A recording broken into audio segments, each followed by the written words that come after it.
എല്ലാവർക്കും നമസ്കാരം. ഇന്ന് നമ്മൾ ബിസിനസ് ഇൻഫോർമേഷൻ സിസ്റ്റത്തിലെ പുതിയൊരു അധ്യായമാണ് നമ്മൾ പരിചയപ്പെടാനായിട്ട് പോകുന്നത്. That's business process re engineering, BPR. Okay, ആ ഒരു ടേമിൽ തന്നെ പോലെ അതായത് ബിസിനസ് പ്രോസസ്സിനെ റീ എൻജിനീയറിംഗ് ചെയ്യുക അല്ലെങ്കിൽ റീസ്ട്രക്ചർ ചെയ്യുക, അല്ലെങ്കിൽ വേറൊരു കാര്യത്തിൽ പറയാം റീഡിസൈൻ. ആ ഒരു ടേമാണ് ബിസിനസ് പ്രോസസ് റീ എൻജിനീയറിംഗ്. ഇപ്പോഴത്തെ ഒരു കറണ്ട് സിറ്റുവേഷനിൽ അല്ലെങ്കിൽ നമ്മുടെ ബിസിനസ് വേൾഡ് ലെവലിൽ BPRന് വളരെ ഇമ്പോർട്ടൻസ് ആണ്. ഓക്കെ, അത്രയധികം BPR കൺസൾട്ടൻറ്റി ഏജൻസികളുണ്ട്, ഇതിനായിട്ടുള്ള സൊല്യൂഷൻ പ്രൊവൈഡേഴ്സ് ഉണ്ട്. ഓക്കെ, അപ്പോൾ നമുക്കത് എന്താണെന്ന് ഡീറ്റെയിൽ ആയിട്ട് നമുക്ക് നോക്കാം. Business process re engineering. Business process re-engineering is the analysis and redesign of the workflows within and between enterprise in order to optimize end-to-end process and automate non-value added task. ഒരു example പറയുകയാണെങ്കിൽ, ഇപ്പോൾ ബിസിനസ്സിൻ്റെ ഇപ്പോൾ ഏതെങ്കിലും ഒരു product, ഏതെങ്കിലും കമ്പനിയുടെ ഒരു പ്രൊഡക്റ്റ് അതവർ ലോഞ്ച് ചെയ്തപ്പോൾ ഫസ്റ്റ് ടൈം അവർക്ക് നല്ല ഒരു പ്രോഫിറ്റ് ആയിരുന്നു, അല്ലെങ്കിൽ നല്ല ഒരു ടേൺ ഓവർ ആയിരുന്നു ഉണ്ടായിരുന്നത്. അതുപോലെ തന്നെ നല്ല കസ്റ്റമേഴ്സും ഒക്കെ അവർ ഉണ്ടായിരുന്നു. കുറച്ച് സമയം കഴിഞ്ഞപ്പോൾ, അല്ലെങ്കിൽ കുറച്ച് പീരീഡ് കഴിഞ്ഞപ്പോൾ അവരുടെ ആ ഒരു എഫിഷ്യൻസി അല്ലെങ്കിൽ അവരുടെ ആ ഒരു ഓർഗനൈസേഷൻ്റെ എല്ലാ ഓപ്പറേഷൻസും, അതുപോലെ തന്നെ വർക്കുകൾ, ലേബേഴ്സ്, അവർക്ക് കിട്ടുന്ന പ്രോഫിറ്റുകൾ എല്ലാം ഡൗൺ ആയിക്കൊണ്ടിരിക്കുക. ആ ഒരു സമയത്താണ് നമുക്ക് ഈ BPR എന്നൊരു ടേമിന് ഇമ്പോർട്ടൻസ് ഉള്ളത്. ഈ BPR എന്താണ്? റീഡിസൈൻ ചെയ്യുക. എങ്ങനെ നമുക്ക് ആ ഒരു പ്രോബ്ലത്തിൽ എങ്ങനെ ഓവർകം ചെയ്യാനായിട്ട് പറ്റും, നമുക്ക് എങ്ങനെ അത് റീ അറേഞ്ച് ചെയ്ത് കഴിഞ്ഞാൽ നമുക്ക് ആ പഴയ ഒരു പൊസിഷൻ, അതായത് അങ്ങനെ പ്രോഫിറ്റ് ഓറിയൻറ്റഡ് ആയിട്ട് അല്ലെങ്കിൽ നമ്മുടെ കമ്പനിയുടെ അല്ലെങ്കിൽ ഓർഗനൈസേഷൻ്റെ എഫിഷ്യൻസി എങ്ങനെ ഇൻക്രീസ് ചെയ്യാം. ഓക്കെ, ആ ഒരു പ്രോസസ്സാണ് ബിസിനസ് പ്രോസസ് റീ എൻജിനീയറിംഗ്. ഒന്നും കൂടി അവർ എന്ത് ചെയ്യണം? റീ എൻജിനീയറിംഗ് പറഞ്ഞാൽ, എൻജിനീയറിംഗ് മീൻസ് നമുക്കെല്ലാം അറിയാം, ഏതെങ്കിലും ഒരു മെക്കാനിക് അല്ലേ, മെക്കാനിക്കായിട്ട് അതിൻ്റെ ഒരു വണ്ടിയാണെങ്കിൽ വണ്ടിയുടെ എഞ്ചിനീയർ എന്തെങ്കിലും മിസ്റ്റേക്കുകൾ ഉണ്ടെങ്കിൽ നമ്മൾ അതിനൊന്ന് അഴിച്ചു പണിത് അതിനെ കുട്ടപ്പനാക്കി എടുക്കുന്നു. അപ്പോൾ ഇതേപോലെ ബിസിനസ്സിലാകുമ്പോൾ അവർ ചെയ്തുകൊണ്ടിരിക്കുന്ന പ്രോസസ്സ് അല്ലെങ്കിൽ അവർ ഫോളോ ചെയ്തിരിക്കുന്ന പ്രോസസ്സിൽ എന്തെങ്കിലും മിസ്റ്റേക്കുകൾ ഉണ്ടായിരിക്കാം, അല്ലെങ്കിൽ എവിടെയെങ്കിലും അവർക്ക് അത് ഓവർകം ചെയ്യാൻ പറ്റാത്തൊരു സിറ്റുവേഷൻ ആയിരിക്കാം. അതുകൊണ്ട് ആ ഒരു സിറ്റുവേഷനിൽ ഒന്നെങ്കിൽ കമ്പനിയെ അവർ റീസ്ട്രക്ചർ ചെയ്യാം, അല്ലെങ്കിൽ കമ്പനിയിൽ ചെയ്തുകൊണ്ടിരിക്കുന്ന പ്രോസസ്സ്, അല്ലെങ്കിൽ അവിടെ നടന്നുകൊണ്ടിരിക്കുന്ന കൺട്രോളിങ് പ്രോസസ്സായിരിക്കാം, അല്ലെങ്കിൽ എംപ്ലോയീസിൻ്റെ എഫിഷ്യൻസി ആവാം, അല്ലെങ്കിൽ അവരുടെ വർക്ക് അലോട്ട്മെൻ്റ് ആവാം, അല്ലെങ്കിൽ നമ്മൾ ഇൻസ്റ്റാൾ ചെയ്തിരിക്കുന്ന എന്തെങ്കിലും സോഫ്റ്റ്വെയറുകൾ എന്തോ ആയിക്കോട്ടെ, അതിന് നമ്മൾ എന്ത് ചെയ്യുന്നു? റീഡിസൈൻ ചെയ്യുന്നു. ഓക്കെ, ആ ഒരു പ്രോസസ്സിനെയാണ് ബിസിനസ് പ്രോസസ് റീ എൻജിനീയറിംഗ്. അത് നമ്മൾ മാക്സിമം നമ്മുടെ എല്ലാ എഫിഷ്യൻസിനും നല്ല രീതിയിൽ ഒപ്റ്റിമൈസ് ചെയ്ത് കഴിഞ്ഞാൽ, അതായത് നമ്മൾ റീഡിസൈൻ ചെയ്യാൻ അല്ലെങ്കിൽ നമ്മുടെ പ്രോസസ്സുകളെല്ലാം ഒന്ന് റീ അറേഞ്ച് ചെയ്ത് കഴിയുമ്പോൾ നമ്മുടെ പ്രോസസ്സ് ഒന്നും കൂടി സ്മൂത്ത് ആവും, എഫിഷ്യൻ്റ് ആകും, നമുക്ക് നല്ലൊരു റിസൾട്ട് കിട്ടും. പിന്നെ നിങ്ങൾക്കൊരു ടേം കാണാം, എന്ത്? Non value added task.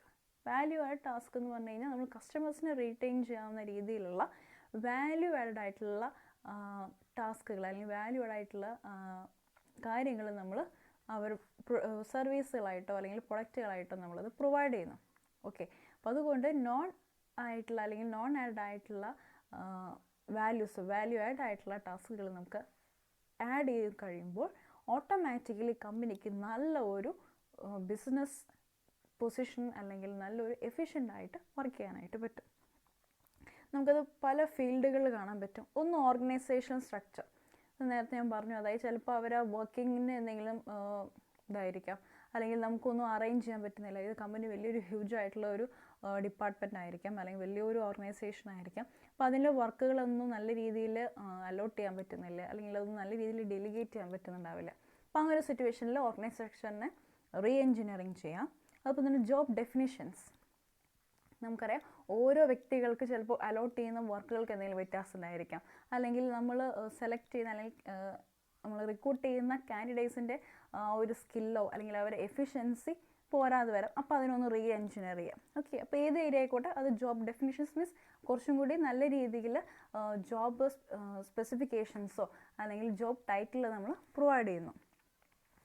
Next, reward structures. It's A part of employees ആണ് ഉദ്ദേശിക്കുന്നത്. എംപ്ലോയീസിനെ നല്ല രീതിയിൽ എൻകറേജ് ചെയ്യാനായിട്ട് ഒന്ന് വേണമെങ്കിൽ അവരുടെ റിവാർഡ് സിസ്റ്റം, അതായത് നോൺ മോണിറ്ററി അല്ലെങ്കിൽ മോണിറ്ററി ബെനിഫിറ്റ്സുകൾ അല്ലെങ്കിൽ ഇൻസെൻറ്റീവ്സിനെ ഒന്ന് റീഅറേഞ്ച് ചെയ്യാം. അടുത്തത് ബിസിനസ് വർക്ക് ഫ്ലോസ്. ഇപ്പോൾ വലിയൊരു നമുക്കറിയാം സപ്ലൈ ചെയിൻ വലിയൊരു ഇമ്പോർട്ടൻ്റ് ആയിട്ടുള്ള ഒരു പോർഷനാണ് സപ്ലൈ ചെയിൻ. അപ്പോൾ നമ്മൾ സപ്ലൈ ചെയിൻ എങ്ങനെയാണ് നമ്മൾ പ്രൊഡക്റ്റ് പ്രൊഡ്യൂസ് ചെയ്യുന്നത്, ഇത് വലിയൊരു ഓർഗനൈസേഷൻ പ്രൊഡ്യൂസ് ചെയ്യുന്നു. ആ പ്രൊഡ്യൂസ് ചെയ്യുന്ന പ്രൊഡക്റ്റുകൾ നമ്മൾ എവിടെയാണോ ഓർഡർ അനുസരിച്ച് നമ്മൾ വെയർ ഹൗസിലേക്ക് കൊടുക്കുന്നു, ട്രാൻസ്പോർട്ട് ചെയ്യുന്നു, പ്ലേസ് ചെയ്യുന്നു, അങ്ങനെ ഒരു വലിയൊരു ചങ്ങല തന്നെയാണ്, ഒരു ചെയിനാണ് ഇത് സപ്ലൈ ചെയിൻ അല്ലേ. നമ്മളത് ആ ഒരു പ്രൊഡക്റ്റ് അല്ലെങ്കിൽ നമ്മുടെ ഇൻപുട്ടിനെ ഔട്ട്പുട്ടാക്കി കൺവേർട്ട് ചെയ്യുന്നു, ദെൻ അത് കസ്റ്റമേഴ്സിൽ എത്തിക്കുന്നു. ആ ഒരു പ്രോസസ്സാണ് എന്ത് സപ്ലൈ ചെയിൻ മാനേജ്മെൻറ്റ്.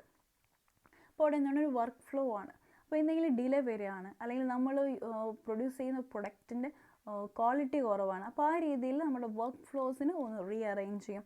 അതുപോലെ തന്നെ കൺട്രോൾ പ്രോസസ്സ്. ഇപ്പോൾ നമ്മുടെ പ്രൊഡക്റ്റുകൾ പ്രൊഡ്യൂസ് ചെയ്യുമ്പോൾ കൂടുതൽ ക്വാളിറ്റി ഇല്ലാത്തതാണ് അല്ലെങ്കിൽ നല്ല രീതിയിലുള്ള ഒരു ഡ്യൂറബിലിറ്റി കിട്ടുന്നില്ല. അപ്പോൾ അങ്ങനെയൊക്കെ സിറ്റുവേഷൻ വരുമ്പോൾ ഓരോ കൺട്രോളിങ് സിസ്റ്റം കൊണ്ടുവരും.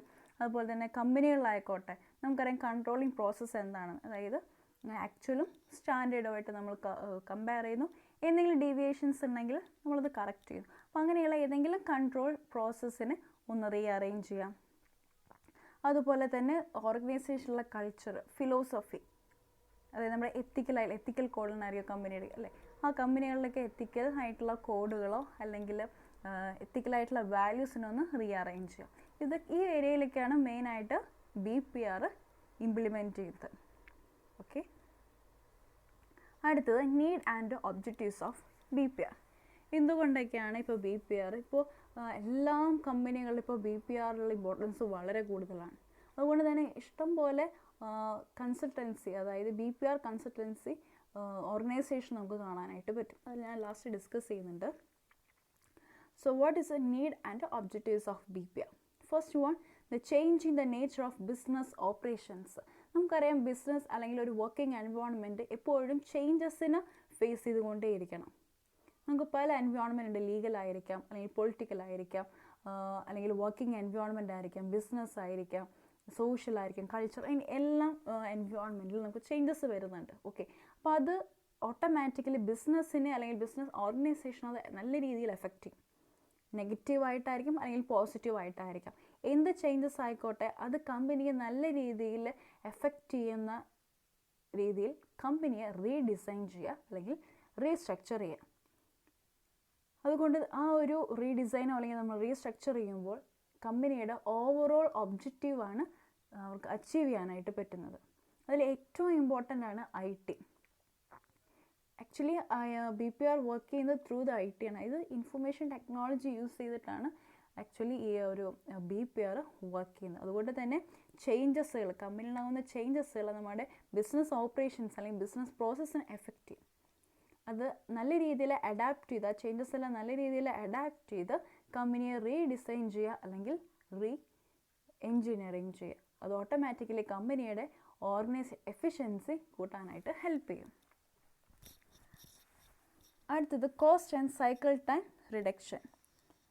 നമുക്ക് അറിയാം ഒരു വലിയൊരു ഓർഗനൈസേഷൻ ആണെങ്കിൽ ഇഷ്ടംപോലെ എംപ്ലോയീസ് ഉണ്ടായിരിക്കും, പല ബ്രാഞ്ചുകളിലായിരിക്കും ഉണ്ടായിരിക്കുക. അപ്പോൾ അതുകൊണ്ട് തന്നെ ഹ്യൂമൻ രീതിയിൽ അല്ലെങ്കിൽ നമ്മൾ ഇംപ്ലിമെൻറ്റ് ചെയ്യുന്ന ഇപ്പോൾ വലിയൊരു ബിസിനസ് അല്ലെങ്കിൽ വലിയൊരു മിഷനറി നമ്മൾ ഇംപ്ലിമെൻറ്റ് ചെയ്യാമെന്ന് വിചാരിച്ചു. അപ്പോൾ അതിന് കോസ്റ്റ് വളരെ ഹ്യൂജാണ്. അപ്പോൾ കുറേ നാളുകളായിട്ട് ആ ഒരു മെഷീൻ തന്നെ നമ്മൾ അതിൽ തന്നെ നമ്മൾ പ്രൊഡ്യൂസ് ചെയ്തുകൊണ്ടിരിക്കണം. അപ്പോൾ അതിൽ നല്ല രീതിയിൽ ക്വാളിറ്റി പ്രൊഡക്റ്റ് കിട്ടുന്നില്ല അല്ലെങ്കിൽ നല്ല കോസ്റ്റ് വളരെയധികം കൂടുതലാണ്, ഡിപ്രിസിയേഷൻ വരുന്നുണ്ട്. അപ്പോൾ അങ്ങനെയൊക്കെയുള്ള കോസ്റ്റുകൾ, അതുപോലെ തന്നെ ഹ്യൂമൻ റിലേറ്റഡ് ആയിട്ടുള്ള കോസ്റ്റുകൾ അല്ലെങ്കിൽ അവരുടെ വർക്ക് ലോഡ് കൂടുതലായിരിക്കാം. അപ്പോൾ അങ്ങനെയുള്ള ഏത് ഏരിയ ആയിക്കോട്ടെ അതിന് നമുക്ക് വരുന്ന കോസ്റ്റുകൾ അല്ലെങ്കിൽ അൺനെസസറി ആയിട്ടുള്ള ഓവർ വർക്ക് ലോഡുകൾ അല്ലെങ്കിൽ വേസ്റ്റിംഗ് ടൈം, അതൊക്കെ മാക്സിമം റെഡ്യൂസ് ചെയ്യാനായിട്ട് ഈ BPR ഹെൽപ്പ് ചെയ്യുന്നുണ്ട്. അതവരെ ഹെൽപ്പ് ചെയ്യുന്നത് എങ്ങനെയാണെന്ന് വെച്ച് കഴിഞ്ഞാൽ എവിടെയാണോ നമുക്ക് ഡീവിയേഷൻസ് ഉള്ളത് അല്ലെങ്കിൽ എവിടെയാണോ നമുക്ക് കറക്ഷൻ ആവശ്യമുള്ളത് ആ ഒരു ഭാഗം അല്ലെങ്കിൽ ആ ഒരു ഏരിയനെ ഫോക്കസ് ചെയ്ത് അതിനെ എൻജിനീയർ ചെയ്യുക അല്ലെങ്കിൽ ഡിസൈൻ ചെയ്യുക. ഇപ്പോൾ നേരത്തെ പറഞ്ഞ മിഷനറിയാണ്, അപ്പം കുറേ കാലങ്ങളായിട്ട് അത് വർക്ക് ചെയ്തുകൊണ്ടിരിക്കുന്ന ഒരു മിഷനറിയാണ്. നമ്മൾ അതിനൊന്ന് റീപ്ലേസ് ചെയ്ത് പുതിയ നല്ല രീതിയിൽ ടെക്നോളജി ലെവലിൽ നല്ല ഒരു പ്രോസസ്സ് ചെയ്യുന്ന ഒരു മിഷനറിയെ നമ്മൾ ഇംപ്ലിമെൻറ്റ് ചെയ്ത് കഴിഞ്ഞാൽ നമുക്ക് വരുന്ന എക്സ്ട്രാ കോസ്റ്റുകൾ, അതുപോലെ തന്നെ അൺനെസസറി ആയിട്ടുള്ള ടൈമുകളോ അല്ലെങ്കിൽ ആക്ടിവിറ്റീസ് നമുക്ക് റെഡ്യൂസ് ചെയ്യാനായിട്ട് പറ്റും. Next, promotes quality. ഈ നേരത്തെ പറഞ്ഞ പോലെ തന്നെ നമ്മൾ നല്ല രീതിയിൽ അത് ഇംപ്ലിമെൻറ്റ് ചെയ്യുകയാണ്, BPR നല്ല രീതിയിൽ ഇംപ്ലിമെൻറ്റ് ചെയ്ത് കഴിഞ്ഞാൽ നല്ല ഒരു ക്വാളിറ്റി, നമ്മൾ ചെയ്യുന്ന ഏത് ആക്ടിവിറ്റി ആയിക്കോട്ടെ, ഇപ്പോൾ പ്രൊഡക്ഷൻ ആയിക്കോട്ടെ, അല്ലെങ്കിൽ നമ്മൾ പ്രൊഡ്യൂസ് ചെയ്യുന്ന അല്ലെങ്കിൽ നമ്മൾ പ്രൊവൈഡ് ചെയ്യുന്ന സർവീസ്, കസ്റ്റമേഴ്സിന് നൽകുന്ന സർവീസ് ആയിരിക്കാം, അല്ലെങ്കിൽ ലേബേഴ്സിനെ ട്രീറ്റ് ചെയ്യുന്ന കാര്യങ്ങളായിരിക്കാം, അല്ലെങ്കിൽ കമ്പനിയുടെ ഡിസിഷൻസ് എടുക്കുന്ന എന്ത് ഏരിയ ആയിക്കോട്ടെ, അതിൻ്റെ എല്ലാത്തിൻ്റെയും ക്വാളിറ്റി മെയിൻറ്റെയിൻ ചെയ്യാനായിട്ട് കമ്പനിക്ക് പറ്റും through the implementation of BPR. Next, impatient and demanding customers. നമുക്കറിയാം ഏതൊരു ബിസിനസ്സിൻ്റെയും മെയിൻ കിങ് എന്ന് പറയുന്നത് കസ്റ്റമേഴ്സാണ്. കസ്റ്റമേഴ്സ് ഇല്ലെങ്കിൽ ഒരു ബിസിനസ്സോ അല്ലെങ്കിൽ ഓർഗനൈസേഷനോ ഈ ലോകത്ത് വർക്ക് ചെയ്യാനായിട്ട് പറ്റില്ല. നമുക്കറിയാം കസ്റ്റമേഴ്സ് ഇല്ലാത്ത ഏതെങ്കിലും ബിസിനസ് ഉണ്ടോ? ഇല്ല. ഏത് ഫീൽഡായിക്കോട്ടെ, ഏത് ടൈപ്പ് ഓഫ് ബിസിനസ് ആയിക്കോട്ടെ, അതിലെല്ലാത്തിനും കസ്റ്റമേഴ്സാണ് ആ ബിസിനസ്സിനെ മുന്നോട്ട് കൊണ്ടുപോകുന്നത്. അപ്പോൾ അതുകൊണ്ട് തന്നെ കസ്റ്റമേഴ്സിനെ എങ്ങനെ നമുക്ക് അവരെ റീറ്റെയിൻ ചെയ്യണം, അല്ലെങ്കിൽ കസ്റ്റമേഴ്സിനെ എങ്ങനെ നമ്മൾ അട്രാക്റ്റ് ചെയ്യണം. അപ്പോൾ പ്രിസർവ്ഡ് ആയിട്ടുള്ള വാല്യൂസ് അടങ്ങിയിട്ടുള്ള ക്വാളിറ്റി, അല്ലെങ്കിൽ ചിലപ്പോൾ പ്രൈസ് ആവാം, പ്രൊഡക്റ്റ് ആവാം, അല്ലെങ്കിൽ അതിൻ്റെ യൂസേജ് ആവാം, അങ്ങനെയുള്ള കസ്റ്റമേഴ്സിനെ റീറ്റെയിൻ ചെയ്യാവുന്ന രീതിയിലുള്ള ഒരു ബിസിനസ് പ്രോസസ്സ് ഇംപ്ലിമെൻറ്റ് ചെയ്യാനായിട്ട് നോക്കും. അപ്പോൾ കുറച്ച് നാളായിട്ട് നമ്മൾ, ഞാൻ നേരത്തെ ഒരു എക്സാമ്പിൾ പറഞ്ഞു, അതായത് ബിസിനസ് വളരെയധികം ഡള്ളാണ്, കസ്റ്റമേഴ്സ് ഒന്നും പ്രൊഡക്റ്റ്, ആദ്യമൊക്കെ നല്ല ഒരു പ്രോഫിറ്റ് ആയിരുന്നു, പിന്നെ അത് കുറഞ്ഞ് വരുന്നു. അപ്പോൾ കമ്പനിയുടെ ഏതെങ്കിലും ഒരു പ്രോസസ്സിൽ വരുന്ന മിസ്റ്റേക്ക് ആയിരിക്കാം, അല്ലെങ്കിൽ അവർ പ്രൊഡ്യൂസ് ചെയ്യുന്ന പ്രൊഡക്റ്റിൻ്റെ ക്വാളിറ്റി വരുന്ന ചേഞ്ച് ആയിരിക്കാം, അല്ലെങ്കിൽ അഡ്വർടൈസ്മെൻ്റ് ഇതായിരിക്കാം, അല്ലെങ്കിൽ കമ്പനി അഡോപ്റ്റ് ചെയ്യുന്ന മാർക്കറ്റിംഗ് സ്ട്രാറ്റജീസ് എഫക്റ്റ് ചെയ്യുന്നുണ്ടാവില്ല. അപ്പോൾ ഏതാണോ ഏരിയ, ആ ഏരിയനെ നമ്മൾ റീസ്ട്രക്ചർ ചെയ്ത് അല്ലെങ്കിൽ നല്ല രീതിയിൽ അതിനെ ആ ഒരു സൊല്യൂഷൻ പ്രൊവൈഡ് ചെയ്ത് കഴിഞ്ഞാൽ നമുക്ക് കസ്റ്റമേഴ്സിനെ നല്ല രീതിയിൽ റീറ്റെയിൻ ചെയ്യുവാനും ബിസിനസ്സിന് നല്ല രീതിയിൽ എഫിഷ്യൻ്റായിട്ട് വർക്ക് ചെയ്യാനായിട്ട് പറ്റും. Next, the increased efficiency. ഇപ്പം നമ്മൾ നേരത്തെ പറഞ്ഞ പോലെ തന്നെ നമുക്ക് പല ചേഞ്ചസുകളും കമ്പനിയിലുണ്ടായിരിക്കും, അതുപോലെ തന്നെ പല ഏരിയാസിൽ നമുക്ക് ചേഞ്ചസ് ആവശ്യം വരും. ഓക്കെ, ഇപ്പോൾ പണ്ടത്തെ ഒരു സിസ്റ്റം പ്രൊഡക്ഷൻ പ്രോസസ്സല്ല ഇപ്പോൾ. പണ്ടൊക്കെ കൂടുതൽ ഹാൻഡ് മെയ്ഡ് ആയിട്ടുള്ള കാര്യങ്ങളാണ്. ഇപ്പോൾ എന്താണ്, കൂടുതൽ മെഷീനറീസ് ആണ്. അപ്പോൾ മെഷീനറി യൂസ് ചെയ്യുകയാണെങ്കിൽ നമുക്ക് വളരെയധികം ഡിഫറൻസ് വരുന്നുണ്ട്. ഇപ്പോൾ ഹ്യൂമൻ ബീങ്സ് ആണ് പ്രൊഡക്റ്റ് പ്രൊഡ്യൂസ് ചെയ്യുന്നതെങ്കിൽ നമുക്ക് ടൈം എടുക്കുന്നുണ്ട്, ചിലപ്പോൾ ക്വാളിറ്റിയിൽ എന്തെങ്കിലും മിസ്റ്റേക്ക് വരാം, പിന്നെ അതിൻ്റെ സപ്ലൈ ചെയ്യാനുള്ള ഡിലേ വരാം, അങ്ങനെ പല ഇഷ്യൂസും വരുന്നുണ്ട്. നമ്മളൊരു മെഷീൻ അല്ലെങ്കിൽ ഒരു IT റിലേറ്റഡ് ആയിട്ടുള്ള ഒരു പ്രോസസ്സാണ് ഇംപ്ലിമെൻറ്റ് ചെയ്യുന്നതെങ്കിൽ, അല്ലെങ്കിൽ കുറച്ചും കൂടി അഡ്വാൻസ്ഡ് ആയിട്ടുള്ള അല്ലെങ്കിൽ സ്പെസിഫിക് ആയിട്ടുള്ള ടെക്നോളജീസ് ആണ് നമ്മൾ ഇംപ്ലിമെൻറ്റ് ചെയ്യുന്നതെങ്കിൽ നമുക്കൊരു എഫിഷ്യൻസി, ഇപ്പോൾ എംപ്ലോയീസിൻ്റെ കാര്യത്തിലായിക്കോട്ടെ, പ്രൊഡക്ഷൻ്റെ കാര്യത്തിലായിക്കോട്ടെ, അപ്പോൾ നമ്മൾ ഏത് ഏരിയയിലും നമ്മുടെ എഫിഷ്യൻസി ഇൻക്രീസ് ചെയ്യാനായിട്ട് ഈ BPR ഹെൽപ്പ് ചെയ്യുന്നുണ്ട്.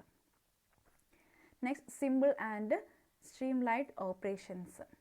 ഇപ്പോൾ BPR ഓരോ ഏരിയനെ, അതായത് സ്പെസിഫിക് ഏരിയനെ മെൻഷൻ ചെയ്ത് അതിനെ ഒന്നുകൂടി റീഅറേഞ്ച് ചെയ്യുന്നു.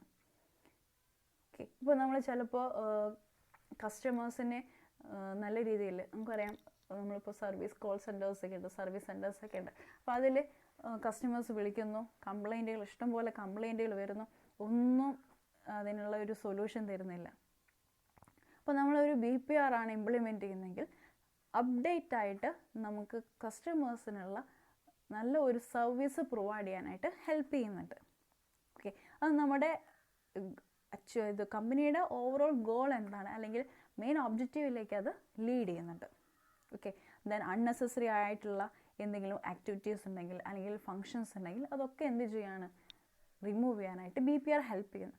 BPR ഇംപ്ലിമെൻറ്റ് ചെയ്യുമ്പോൾ ഏറ്റവും വലിയൊരു ഗുണം എന്ന് പറയുന്നത്, എവിടെയാണോ നമുക്ക് മിസ്റ്റേക്ക് ഉള്ളത്, ഇപ്പോൾ ഞാനൊരു കാര്യം പറയാം, ഇപ്പോൾ നമ്മളൊരു പ്രൊഡക്റ്റ്, ആ ഒരു പ്രൊഡക്റ്റ് നമ്മൾ ഡിസിമിലേറ്റ് ചെയ്യുക, അതായത് നമ്മൾ ഡിവൈഡ് ചെയ്യുക. ഓക്കെ, ആ ഡിവൈഡ് ചെയ്യുമ്പോൾ നമുക്ക് എവിടെയാണോ മിസ്റ്റേക്ക് ഉള്ളത്, അല്ലെങ്കിൽ ചിലപ്പോൾ ഇൻപുട്ടിൻ്റെ കാര്യത്തിലായിരിക്കാം മിസ്റ്റേക്ക് ഉണ്ടാവുക, അല്ലെങ്കിൽ അത് പ്രോസസ്സ് ചെയ്യുന്ന ആ ഒരു ആക്ടിവിറ്റിയിലായിരിക്കാം, ഏത് ഏരിയ ആയിക്കോട്ടെ, അല്ലെങ്കിൽ നമ്മൾ പ്രൊവൈഡ് ചെയ്യുന്ന സർവീസിലായിരിക്കാം. അപ്പോൾ എവിടെയാണോ നമുക്കൊരു അൺനെസസറി ആയിട്ടുള്ള ആക്ടിവിറ്റീസ് ഉള്ളത്, അല്ലെങ്കിൽ നമുക്ക് റിമൂവ് ചെയ്യേണ്ട ഏതൊരു പ്രോസസ്സാണുള്ളത്, അത് നമ്മൾ ഐഡൻറ്റിഫൈ ചെയ്യുന്നു. അത് ഐഡൻറ്റിഫൈ ചെയ്ത് ആ ഏരിയനെ നമ്മൾ റീസ്ട്രക്ചർ ചെയ്യുക. And last one, the better results and products. ഇപ്പോൾ ഈ നമ്മൾ പറഞ്ഞ എല്ലാ കാര്യങ്ങളും ഈ പറഞ്ഞ എല്ലാ പോയിൻറ്റ്സ് നമുക്ക് മെയിൻ ഇതിൽ തന്നെ എത്തിക്കുന്നത് എന്താണ്? Better results and products. നമുക്ക് പറഞ്ഞ പോലെ എല്ലാ ഏരിയയും ഞാൻ പറഞ്ഞു, BPR ഒരു പ്രൊഡക്ഷൻ മാത്രമല്ല, കമ്പനിയുടെ സ്റ്റാർട്ടിങ് ടു എൻഡ് ഏതൊക്കെ പ്രോസസ്സ് ഉണ്ട് ആ പ്രോസസ്സിലെല്ലാം എന്ത് വരുന്നുണ്ട്? ഈ BPR ഇംപ്ലിമെൻറ്റ് ചെയ്യാനായിട്ട് പറ്റും. ഓക്കെ, അതുകൊണ്ട് തന്നെ കമ്പനിയുടെ ഓവറോൾ ആയിട്ടുള്ള ഗോൾസ് പ്രോഫിറ്റ് ഏൺ ചെയ്യണം, അതുപോലെ തന്നെ കസ്റ്റമേഴ്സിനെ റീറ്റെയിൻ ചെയ്യണം, നല്ല ഒരു പ്രൊഡക്റ്റ് പ്രൊഡ്യൂസ് ചെയ്യണം, അല്ലെങ്കിൽ നല്ലപോലെ മാർക്കറ്റ് ഷെയർ ആയിരിക്കാം, നല്ലൊരു മാർക്കറ്റ് സ്ട്രാറ്റജി ആയിരിക്കാം, അല്ലെങ്കിൽ കോമ്പറ്റേറ്റീവ് സ്ട്രെങ്ത് കിട്ടാനായിരിക്കാം, ഏത് ഒബ്ജക്റ്റീവ് ആയിക്കോട്ടെ അതിനെ നല്ല രീതിയിൽ അച്ചീവ് ചെയ്യാനായിട്ട് ഈ BPR ഹെൽപ്പ് ചെയ്യുന്നുണ്ട്. ഇതൊക്കെയാണ് നമ്മുടെ മെയിൻ ആയിട്ടുള്ള BPR സൊല്യൂഷൻ പ്രൊവൈഡേഴ്സ് ആണ്, അല്ലെങ്കിൽ കൺസൾട്ടൻസികളാണ്. നമുക്ക് കുറച്ചറിയുന്ന കാര്യങ്ങൾ പല ഏരിയയിൽ IBയും നമുക്ക് IT റിലേറ്റഡ് ആയിട്ടുള്ള ഒരു BPR അല്ലെങ്കിൽ സൊല്യൂഷൻ പ്രൊവൈഡ് ചെയ്യുന്നതാണ്.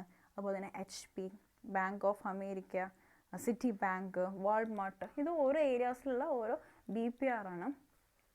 അപ്പോൾ ഇവർ ചെയ്യുന്നത് കമ്പനിയുടെ, ഇപ്പോൾ നമ്മൾ BPO കേട്ടിട്ടുണ്ടോ? Business process outsourcing. അതായത് കമ്പനിയുടെ ഏതെങ്കിലും ഒരു ആക്ടിവിറ്റിയിൽ നമ്മൾ മറ്റൊരു കമ്പനിയെ, അതായത് മെയിനായിട്ട് ചെയ്തുകൊണ്ടിരിക്കുന്ന കമ്പനി നമ്മൾ ഏൽപ്പിച്ചു കൊടുക്കുന്നതാണ് BPO എന്ന് പറയുന്നത്, ബിസിനസ് പ്രോസസ് ഔട്ട്സോഴ്സിങ്. നമ്മൾ വേറൊരു കമ്പനിക്ക് ഔട്ട്സോഴ്സ് ചെയ്യുന്നു.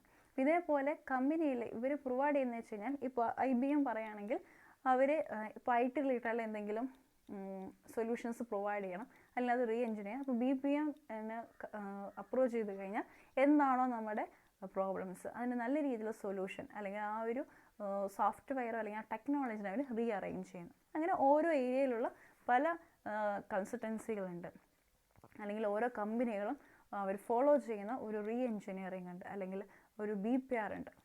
ഓക്കെ, അപ്പോൾ അത് നമ്മൾ മനസ്സിലാക്കുകയാണെങ്കിൽ കുറച്ചും കൂടി അത് ക്ലിയർ ആയിരിക്കും. അപ്പോൾ ഈ ഇന്നത്തെ ഒരു ക്ലാസ്സിൽ എന്താണ് BPRും അതുപോലെ തന്നെ നീഡ് ആൻഡ് ഒബ്ജക്റ്റീവ്സ് ആണ് ഡിസ്കസ് ചെയ്തത്. BPR എന്ന് പറഞ്ഞാൽ ഇത്രയേ ഉള്ളൂ, അതായത് നമുക്ക് കമ്പനിയുടെ കുറച്ചും കൂടി എഫിഷ്യൻ്റ് ആയിട്ട് മുന്നോട്ട് കൊണ്ടുപോകണം. അപ്പോൾ അതിൽ എന്തെങ്കിലും അൺനെസസറി ആയിട്ടുള്ള ആക്ടിവിറ്റീസ് ഉണ്ടെങ്കിൽ അതിനെ റീഡിസൈൻ ചെയ്യുക, അല്ലെങ്കിൽ റീഅറേഞ്ച് ചെയ്യുക നമ്മുടെ എൻറ്റയർ ബിസിനസ് പ്രോസസ്സിന്. അപ്പോൾ നമ്മുടെ കമ്പനി ഒന്നും കൂടി എഫിഷ്യൻ്റ് ആവുകയും ചെയ്യും, അതുപോലെ തന്നെ നമ്മുടെ ഓവറോൾ ഗോൾസ് അത് അച്ചീവ് ചെയ്യാനായിട്ടും ഹെൽപ്പ് ചെയ്യും. ഇതാണ് മെയിനായിട്ട് BPR. ഓക്കെ, ഇനി നെക്സ്റ്റ് ക്ലാസ്സിൽ നമുക്ക് അതിൻ്റെ പ്രോസസ്സും അതുപോലെ തന്നെ അഡ്വാൻറ്റേജസും, അല്ലെങ്കിൽ എന്തൊക്കെ ഇഷ്യൂസാണ് ഇംപ്ലിമെൻറ്റ് ചെയ്യുമ്പോൾ BPR ഇംപ്ലിമെൻറ്റ് ചെയ്യുമ്പോൾ സൊല്യൂഷൻസ്, അതൊക്കെ നമുക്ക് നെക്സ്റ്റ് ക്ലാസ്സിൽ ഡിസ്കസ് ചെയ്യാം. അപ്പോൾ okay, thank you so much.